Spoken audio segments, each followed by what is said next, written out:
Өмір жайлы 7 ақиқат.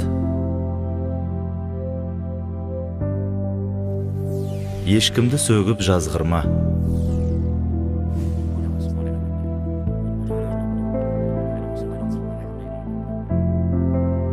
Өмірде сөйлей алмайтын адамдар да бар.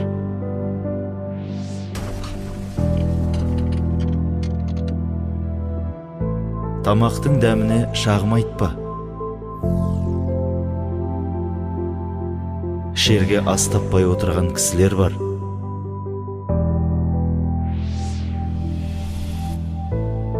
Жан-жарыңа жөнсіз кейме. Кеше біреу жұбайынан айырылған болуы мүмкін. Үйім тар деп көңілің түспесін. Біреудің басында баспана да жоқ. Ұл-қыздарыңнан шаршадым деме. Бала сүйе алмайтын адамдар бар. Жұмысым ауыр деп жабырқама. Кейбір адамдарда ол да жоқ. Өз өміріңді қарғап түңілме.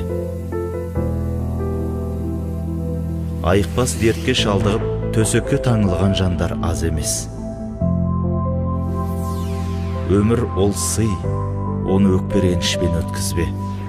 Қолда барда барыңды бағалай біл.